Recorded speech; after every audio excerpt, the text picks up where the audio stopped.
Assalamualaikum warahmatullahi wabarakatuh. Hello everyone, I'm Sevala Vidaloka from English Language Education. This video is about final exam English instructional technology. And in this video too, I will explain several material, so pay attention please. The first is about noun.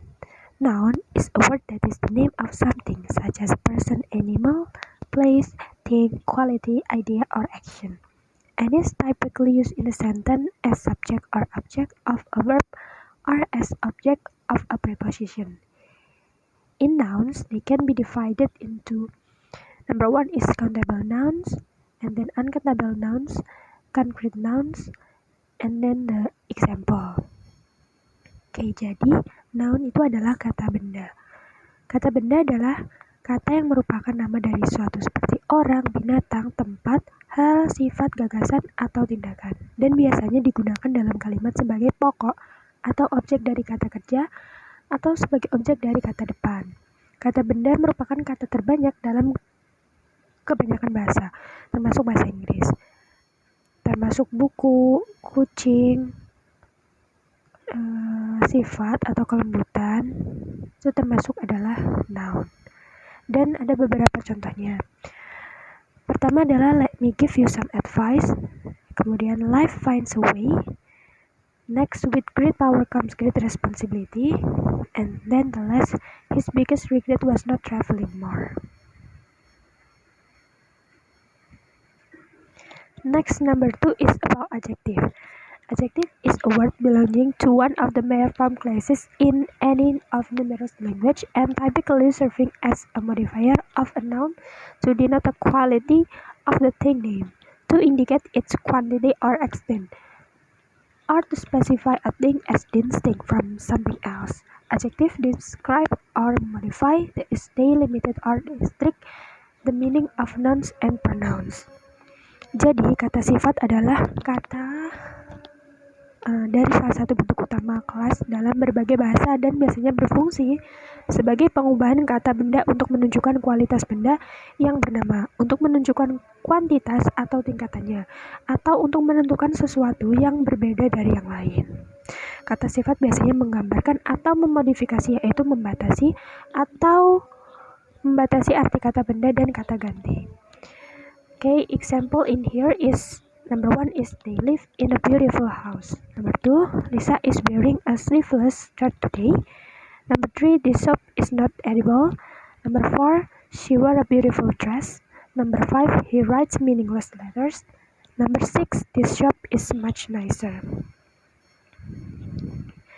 Dan di sini juga ada gambar apa itu adjektif, dan juga ada beberapa contoh dari adjective. Okay, next number 3 is about adverb.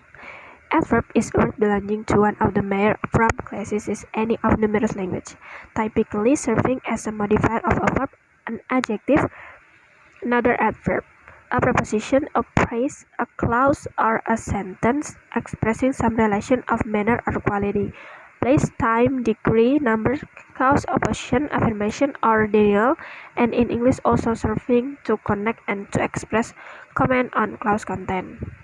And adverbs answer the question when, where, how much, how long, and or how often.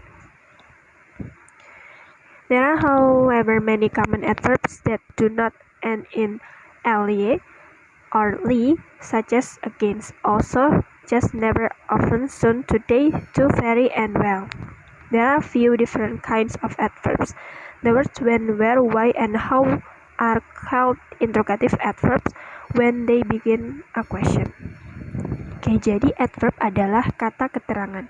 Biasanya adverb itu adalah kata dari salah satu bentuk utama kelas dalam berbagai bahasa, biasanya sebagai tambahan dari kata kerja, kata sifat, atau kata benda yang mengungkapkan hubungan, kualitas, tempat, waktu, derajat, angka, sebab, pertentangan, penegasan, atau penolakan, dan dalam bahasa Inggris juga berfungsi untuk menghubungkan dan untuk mengungkapkan komentar mengenai isi klausa. Nah, adverb biasanya untuk menjawab pertanyaan when, where, how much, how long, or how often. Number 4 is about relative clause. A relative clause is a clause that usually modifies a noun or noun phrase and is introduced by a relative pronoun, which, that, who, whom, whose, a relative adverb, where, when, why, or a zero relative, also known as an adjective clause, an adjectival clause, and a relative construction. Sentence relative clauses. Sentence relative clauses refer back to the whole clause or sentence, not just to one noun. Number 1 is they always go at the end of the clause or sentence. And then Tina admires the Prime Minister, which surprises me. And then he never admits his mistake, which is extremely annoying. Example, in the sentence, the restaurant that we went to has closed. That we went to is a relative clause. In the sentence, the man that Diana was speaking to was my ex-boss. The place that Diana was speaking to is a relative clause. Oke, relative clause adalah klausa yang biasanya ngubah frase kata benda yang diperkenalkan oleh kata ganti, yaitu bahwa, siapa, atau sebagai keterangan relatif di mana, kapan, dan mengapa, atau relatif juga no. Juga dikenal sebagai klausa sifat dan konstruksi yang relatif. Dan dalam contohnya terdapat di kata tersebut. Dalam kalimat restoran yang kami pergi telah ditutup. Bahwa kita pergi adalah klausa yang relatif, di mana kalimat itu orang yang Diana ajak bicara adalah mantan bosnya. Frasa yang berbicara dengan Diana adalah klausa yang relatif. Next is about passive voice. The passive voice is used to show interest in the person or object, the experiences and action rather than the person or object that performs the action. In other words, the most important thing or person becomes the subject of the sentence. Jadi, suara yang pasif digunakan untuk memperlihatkan minat pada orang atau benda yang mengalami objek suatu tindakan daripada objek yang melakukan tindakan. Dengan kata lain, hal yang paling penting atau orang menjadi subjek kalimat. Okay, example. Number 1 is the passive voice is used frequently. We are interested in the passive voice, not in who use it. And then number 2, the house was built in 1654. We are interested in the house, not in who built it. And then the last, the road is being repaired. We are interested in the road, not in the people who are doing the repairs. Okay, number 6 is about tenses. Tenses is a concept that describes the time of occurrence of a statement. There are 16 English tenses. Jadi, tenses adalah konsep yang menggambarkan waktu terjadinya suatu pernyataan. Dalam bahasa Inggris terdapat 16 tenses. Di antaranya adalah simple present tense, simple past tense, simple future tense, simple past future, simple present continuous, simple past continuous, simple future continuous, simple past future continuous, simple present perfect, simple past perfect, simple future perfect, simple past future perfect, and then simple present perfect continuous, simple past perfect continuous, simple future perfect continuous, and the last simple past future perfect continuous. Dan di sampingnya ada beberapa rumus dari 16 tenses tersebut, dimulai dari present, past future, dan past future.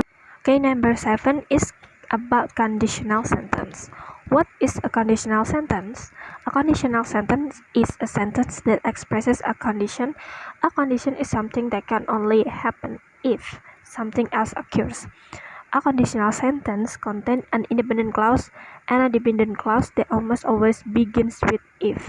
A conditional sentence is only a conditional sentence if it has both of these parts. Jadi apa sih sebuah kalimat bersyarat itu? Jadi sebuah kalimat bersyarat adalah kalimat yang mengungkapkan sebuah kondisi. Sebuah kondisi adalah sesuatu yang hanya bisa terjadi jika sesuatu yang lain terjadi. Sebuah kalimat bersyarat berisikan klausa independen dan klausa dependen yang hampir selalu dimulai dengan kata if. Sebuah kalimat bersyarat jika memiliki keduanya.